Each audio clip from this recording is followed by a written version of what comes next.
وَلَلْآخِرَةُ خَيْرٌ لَكَ مِنَ الْأُولَى وَلَسَوْفَ يُعْطِيكَ رَبُّكَ فَتَرْضَى۔ اللہ ہم سے بھلائی چاہتا ہے نا، جنت اللہ سبحانہ وتعالیٰ نے آپ کے لیے تو بنائی ہے، تو جب آپ توبہ کریں گے تو آپ جنت کے وارثوں میں شامل ہو جائیں گے، جنت کے مستحق بنیں گے، تو اللہ سبحانہ وتعالیٰ بہت خوش ہوں گے، کیونکہ اللہ سبحانہ وتعالیٰ نے جنت بنائی ہی مسلمانوں کے لیے۔ وہ تو آپ برے کام کر رہے تھے، تو پھر اللہ سبحانہ وتعالیٰ آپ کی ریپینٹنس سے، آپ کے رجوع کرنے سے، آپ کی توبہ کرنے سے اللہ سبحانہ وتعالیٰ بہت خوش ہوتے ہیں۔ اب آپ کو کرنا کیا ہے کہ آپ کو سب سے پہلے اپنے گناہ کا انتخاب کرنا ہے۔ ایک تو اب یہ توبہ کی طرف ساتھ اس کے ساتھ کیا ریلیٹ ہے، کر لیں آپ گناہ کا انتخاب کریں آپ کہ کون سا ایسا گناہ تھا جس کے لیے آپ ہمیشہ چھٹکارا پانا چاہتے تھے کہ آپ کو گناہ نہیں جا رہا، آپ نے بہت کوشش کی، سپوز آپ میوزک نہیں چھوڑ پائے، ٹھیک ہے، آپ میوزک سنتے بھی ہیں، گانے سنتے بھی ہیں، گنگناتے بھی ہیں، دوسروں سے شیئر بھی کرتے ہیں، تو یہ آپ کی بڑی بری عادت تھی اور بری عادت ہے، تو آپ نے اب اس برائی کو چھوڑ دینا ہے، ٹھیک ہے۔ کرنا کیا ہے، نمبر 1 خالص توبہ، خالص توبہ کرنی ہے، یعنی سچی توبہ کرنی۔ کیسی توبہ ہوتی ہے وہ؟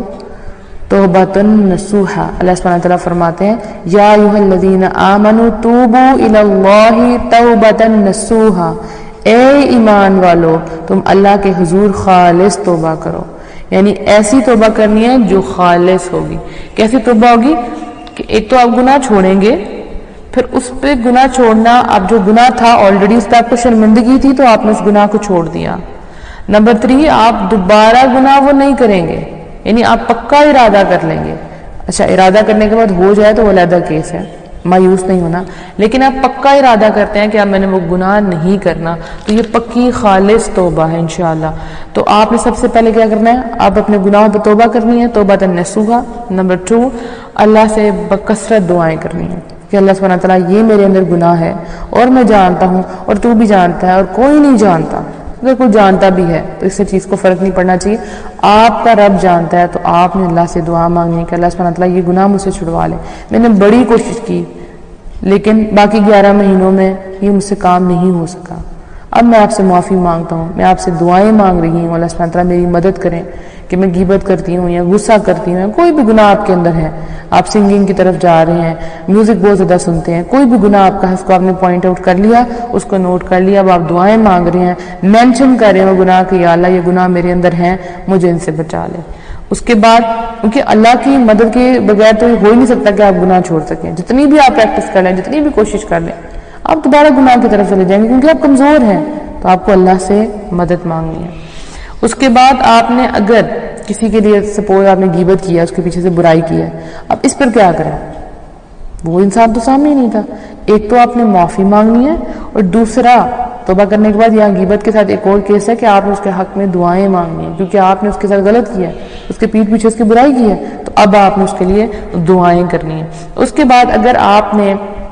کوئی کسی کا حق مار لیا ہے تو ایک تو ہے کہ آپ توبہ کریں گے، ٹھیک ہو گیا، لیکن یہاں پہ آپ کو عملاً کچھ کرنا ہوگا، یہاں پہ خالی توبہ سے کچھ نہیں ہوگا، آپ کو وہ حق اس انسان کو لٹانا ہوگا، جائیں اور جس کا حق دینے والا ہے اس کو وہ حق دے کے، یہ ہوگی پکی سچی توبہ۔ یہ نہیں کہ آپ نے کمرے میں بیٹھ کے توبہ کر لیا اور حق آپ مار کے بیٹھے ہوئے، نہیں، اس کو حق دے کے۔ اس کے بعد آپ نے کیا کرنی ہے، کثرت سے توبہ کرنی ہے، بہت زیادہ توبہ استغفار کرنی ہے، اس کے بہت سے فائدے ہیں استغفار کرنے کے۔ دیکھیں توبہ کیا ہے، استغفار ہے، استغفار کیا ہے، توبہ ہے۔ آپ پڑھتے ہیں استغفر اللہ واتوب الیہ، استغفر اللہ الذی لا الہ الا هو الحی القیوم واتوب الیہ، لا الہ الا انت سبحانک انی کنت من الظالمین، ربنا ظلمنا انفسنا وان لم تغفر لنا وترحمنا لنکونن من الخاسرین۔ یہ ساری استغفار کی دعائیں ہیں، ٹھیک ہے۔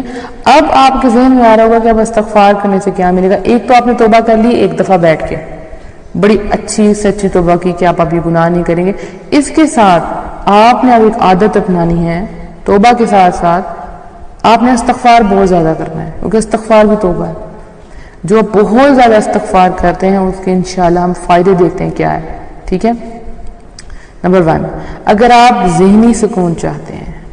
مینٹل آپ فٹ ہو جائیں، آپ سکون میں آ جائیں، آپ کا سینہ کھل جائے، آپ کا دل سیٹسفائی ہو جائے، دل مطمئن ہو جائے، روح پرسکون ہو جائے، تو آپ استغفار اپنا لیں۔ اللہ سبحانہ تعالیٰ فرماتے ہیں سورہ ہود میں، اور یہ کہ تم اپنے رب سے بخشش مانگو، پھر تم اسی کی طرف توبہ کرو، وہ تمہیں ایک مقرر وقت تک بہت اچھا فائدہ دے گا۔ تو اگر آپ کو فائدہ چاہیے، سکون چاہیے، مطمئن ہونا چاہتے ہیں، تو آپ بخشش مانگیں، یعنی اللہ کی طرف۔ اس کے بعد کیا کریں؟ توبہ کریں۔ ایک بخشش ہوگی، آپ نے کہا اللہ سبحانہ تعالیٰ مجھے معاف فرما دے، پھر آپ استغفار کیا کریں، بار بار کیا کریں، پڑھا کریں استغفر اللہ۔ استغفر اللہ پڑھنا تو بڑا آسان ہے،